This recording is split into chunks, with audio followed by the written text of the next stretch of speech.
Maayong adlaw mga igsoon, ang kalinaw sa Dios maania ka natong tanan. Okay, so kumusta ang matag usa? Unsa kahayahay ang kinabuhi nga adunay Kristo nga maoy nagmando sulod sa iyahang kasing-kasing. Okay mga igsoon, God is so amazing, no? For God created us with a purpose. Okay, so wala ta diri sa kalibutan para himuon ta nga taw-taw, himuon ta nga decoration, or sa unsa pa man nga mga buhat diri sa kalibutan. Panigsuon, I want you to know nga ang imong kinabuhi adunay purpose. Gibutang ka sa Dios diri sa kalibutan tungod sa iyahang dakong katuyuan. Okay, so atong nasayran that God created us with His likeness. Gihimo ta sa Dios susama sa iyahang panagway. Not literally nga ang ato ang noun is maupod ang noun sa Dios, kundi ang mga attributes sa Dios, mga kinaiya, characteristics, maoy gi-impart sa Dios sulod sa ato ang kasing-kasing. Maubita na nga usahay, mabati jud nato, not really usahay gyud kundi ato yung na ato yung gakabati nga kanang we feel maluoy ta, no? Maluoy sa uban, mabati nato sa ilang panginahang lanon, pag naasad sila sa in pain, mabati sad nato ang pain, no? Kanang kumbaga mabati nato that we have a compassion sa ngadto usab sa uban nga mga tao. So usa na siya ka attributes ni Lord. So dunay panahon nga numan nga naimong nato dili ta makabalibad, diba? So that is isa pod sa mga attributes sa Dios nga na-impart pod diri sa ato. Okay, so salamat sa Ginoo, no, sa mga kadaugan sa atong matag usa ka kinabuhi nga sa matag karon ug unya ang Dios gyud, no? Jesus Christ will be exalted. Siya gyud ang mapataas sa ato ang matag usa ka kinabuhi. So isip mga sumusunod ni Kristo, wala na tay laing buhaton kundi maura gyud ang pagbuhat sa iyahang para sa iyahang kahimayaan, no? Maura gyud ang pagbuhat sa kabubuton sa Dios mga igsoon. Usa ra may kabubuton sa Dios sa atong kinabuhi mga igsoon. Do what is the will of the Father para sa imong kinabuhi. So may kabuton sa Ginoo sa imong kinabuhi nga angay nimo pagabuhaton. Buhata kanunay ang giila sa Dios nga matarong. Okay, nining takna sa kabuntagon mga igsoon. Let's talk about complaining or thankfulness, no? Sa ato ang matag usa ka kinabuhi, no? Dili malikayan ang complaining, no? As a Christian, unsa may maayo na to nga buhaton? Angay bata nga mo complain or magpasalamat? Okay, so mo ni siya ang ato ang topic karon mga igsoon, apan sa dili na tuguti una ninyo nga magampo una ta.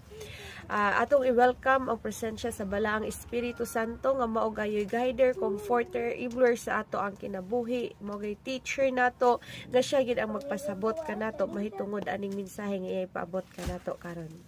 Halang dun og mahigugmaon na mga amahan, salamat sa imong pagkamaayo. Ikaw ang Dios nga tuburan sa among kinabuhi. Lord Jesus, Lord Holy Spirit, among acknowledge ang imong presensya niini nga taknas kabuntagon, Father God, ug among giangkon sa among kinabuhi, Father, that without you, Lord, we can do nothing. Father God, kini nga mga kini nga buluhaton, Lord, kini nga mensaheng imo ipaabot nga ni kanamo karon, Father. Salamat nga ikaw ang Dios mo ay mapasidunggan ug mahimaya nining tanan, Lord, by the power of the Holy Spirit, amo kining masabtan, Ginoo, tungod kay ikaw ang Dios nga among the best teacher, guider, comforter, enabler sa amo ang kinabuhi. Salamat, Lord Jesus, sa imong dakong gugma, diin kami nakabaton og kaluwasan tungod lamang kanimo. Salamat sa imong sakripisyo alang kanamo. Kining tanan, Lord, amo kining gitugyag gisalig na lamang kanimo. In Jesus name we pray. Amen. Okay, so padayon ta karon sa atong topic mga igsoon, no? So complaining or thankfulness. So complaining, kung moingon gay ta complaining, is saying that you are unhappy with what is happening. So, complain ka tungod kay dili or wala ka nalipay sa kung unsa ang nahitabo.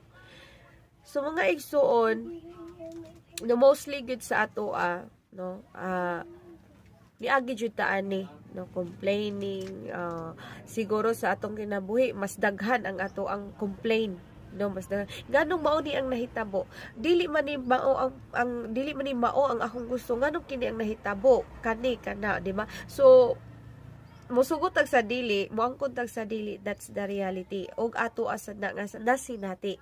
Okay, so complaining about sa mga butang or sa mga panghitabo nga wala nimo gikauyunan. So, okay, so igsoon, the truth is, if Jesus is your Savior, do you have a right to complain?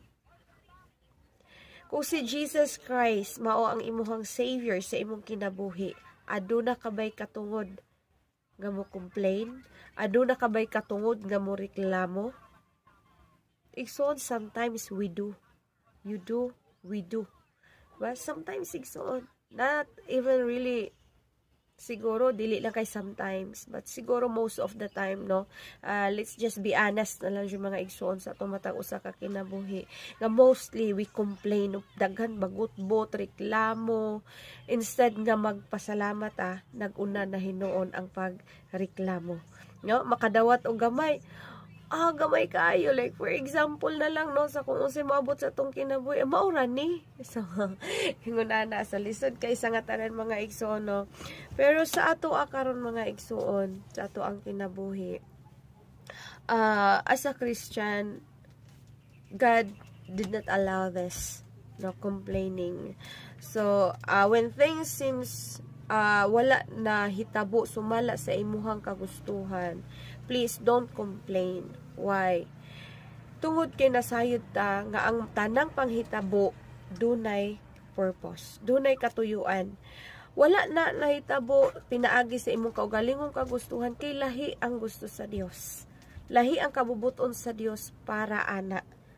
Okay, so mga igsoon, mostly like for example, adunay usa ka tao, no, nga imuhang gisugo or wala niya nabuhat og insakto or dili mao ang iya nabuhat, so wala niya nakuha ang imong instructions. So unsa man imong buhaton, isip usa ka Kristohanon nga makalikay ka or makalikay ta niining sala nga magbagutbot, reklamo or ang pag-complain. Okay, so una atong buhaton is talk kindly. So pakig-istorya sa iyaha sa maayo nga pamaagi. Okay? Talk just to the one involved and say what you must to correct to the problem. So, ayaw koreksyon ayaw kasabi diha sa daghang tao. Instead, do it privately. No, nga kanang kamula nga dili sad siya maulawan. So, i-correct ang kana nga tao nga involved ana nga problem in a nice way, in a Christian way, in a godly way, no? So, but remember mga igsoon, most complaining is wrong for a Christian good. So, ang mga pagbagot-bot, reklamo, usagid siya kadakong sayop isip mga Kristohanon. You are unhappy because you expect things to happen the way you want them to be. Okay, so nganong naka-complain ka, nganong nagreklamo ka, nganong nagbagutbot ka, tungod kay wala ka nalipay, tungod kay ang nahitabo dili mao ang imong gusto nga mahitabo. Okay, when you complain, you are saying, so remember this mga igsoon, take note. Kung panahon di ay nga kita mo reklamo, mo complain ta, sama ra nga, miingon ta nga, God is not in control. No? God doesn't care. God cannot make things work out. Igsoon, that's not true. Kung wala manggaling nahitabo ang mga butang sumala sa imuhang kaugalingong pagbulutan, wala na nagpasabot igsuon nga ang Dios wala na nagkontrolar sa tanan. wala na nagpasabot igsuon nga ang Dios wala na nagpakabana nimo. Wala na nagpasabot mga igsuon nga kanang gusto nimo nga mahitabo dili na gid na siya totally mahitabo. Remember mga igsuon, the best ang plano sa Dios para sa atoa. Okay? Remember this mga igsuon. God is in control. No? Ang Dios mo ay nagkontrolar sa tanan. Maubitaw na nga usahay nga doon natay gusto nga mahitabo sa itong kinabuhi. Dili na siya gakahitabo. Why? Because dili na mao ang gusto sa Dios nga mahitabo sa imuha. Dili na mao ang imuhang purpose. Lahi ang plano sa Dios sa imong plano. Lahi ang pamaagi sa Dios sa imong pamaagi. So always remember mga igsoon, God is in control. So instead of complaining, be thankful. Ha? Be thankful. Kaya wala ka kabalo sa unahan o sa mahitabo. Wala man gitugot sa Dios nga mahitabo sa imong kinabuhi. Nagpasabot na ay the best nga gi-prepare si Lord para sa imuha ngadto sa unahan. And remember mga igsoon, God loves you. Gihigog makapag-ayo sa Dios. Gihigog makapag-ayo sa Dios. Mo ginay atong hinumduman mga igsoon. Tungod gani sa iyahang dakong gugma kanato, iya ganing gisakripisyo ang iyahang bugtong anak para lang kita makabaton og kaluwasan ug maangkon nato ang kinabuhing walay katapusan. God is powerful and can do anything He wants to do. So atong hinumduman ang Dios, grabe kagamahanan. He is mighty.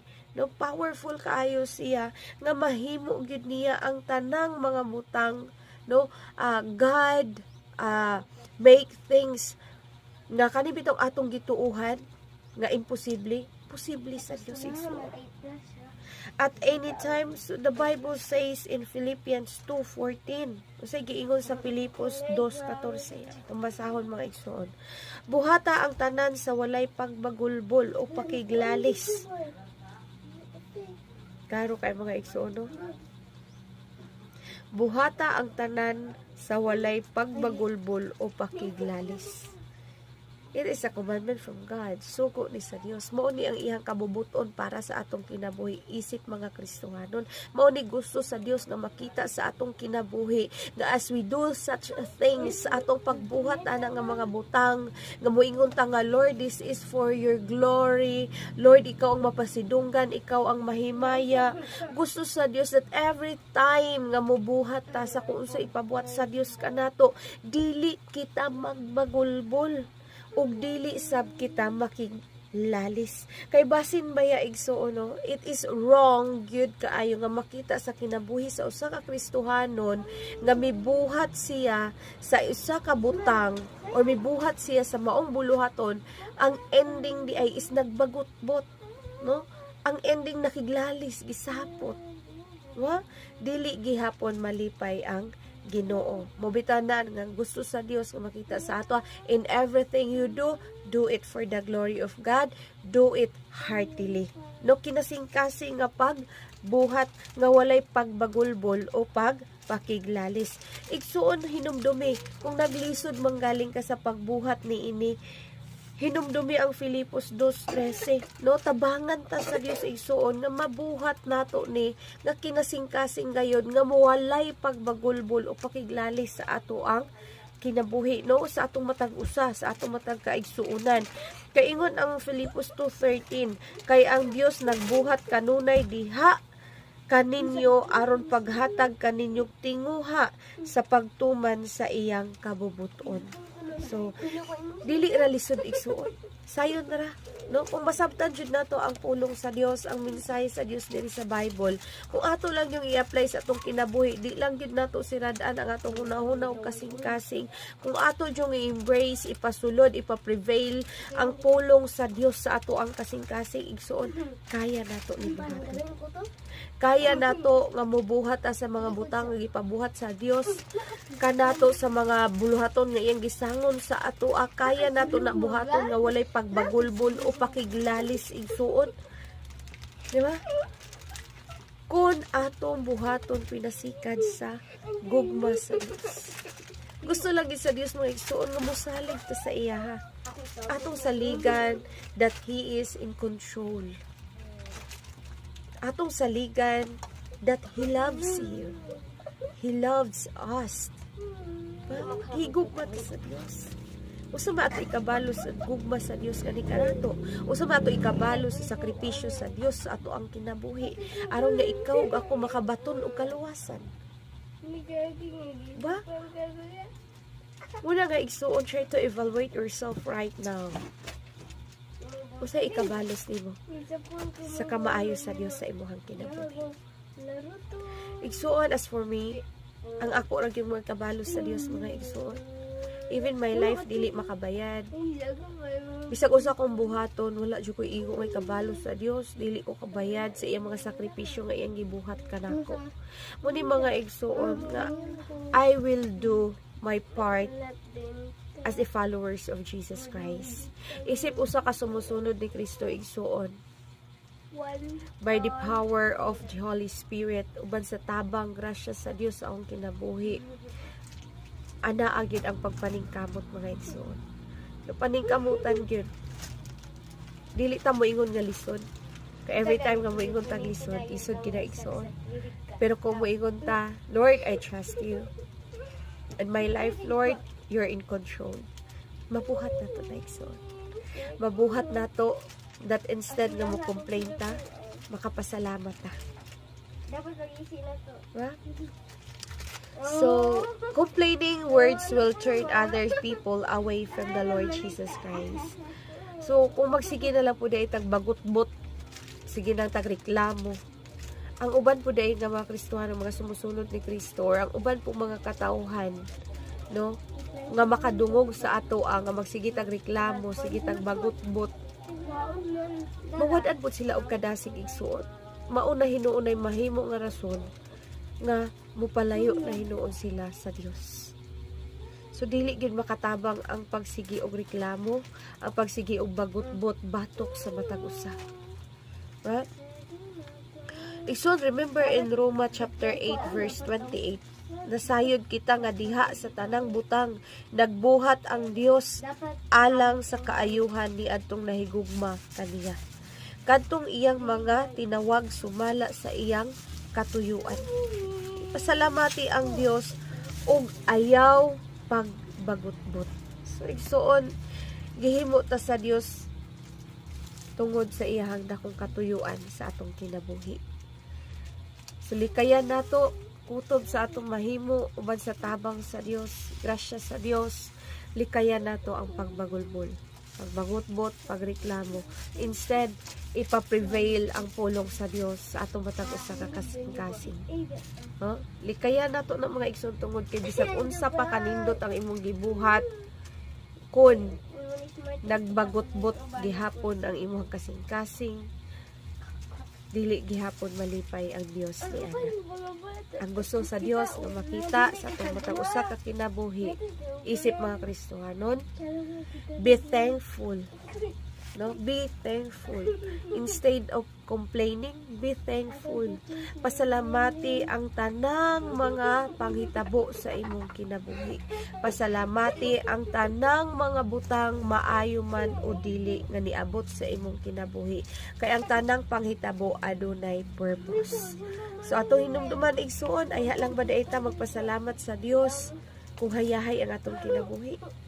Ay ra ba dayta magpasalamat sa Dios kung ang atong mga gipangayo diha kaniya matuman?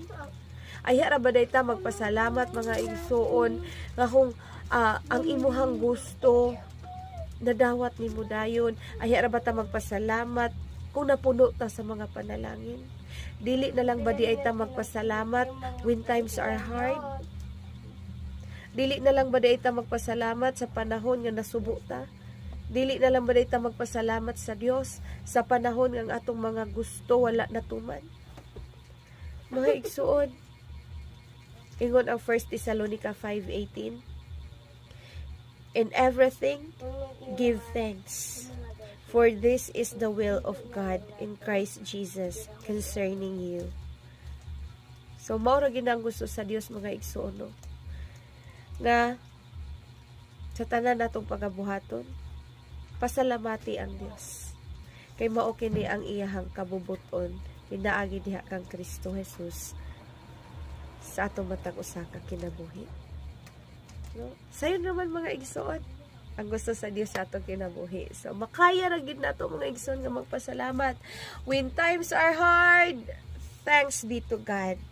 Right? So for better or for worse, God will be exalted sa ato ang matag usa ka kinabuhi. Okay, so mga igsoon ang Dios kanunay magapanalangin sa atong matag usa ka kinabuhi karon ug continue lang gid mga igsoon, no? Ayaw kawalag paglaom, i-practice lang gid mga igsoon, no? Ang tanan importante application, decision. No, desisyon ni igsoon nga imong i-apply or kinahanglan atong desisyonan sa atong kinabuhi karon nga ato jung i-apply ang pulong sa Dios gikan diri sa Bible. No naa sa Bible tanan ang gusto sa Dios nga mahitabo sa ato ang kinabuhi isip iyang mga sumusunod. So application and decision, no? Sa imong pagdesisyon nga imong i-apply ang pulong sa Dios, igsoon maalamon ka nga tao. Kana lang ug ang Dios kanunay magapanalangin kanatong tanan.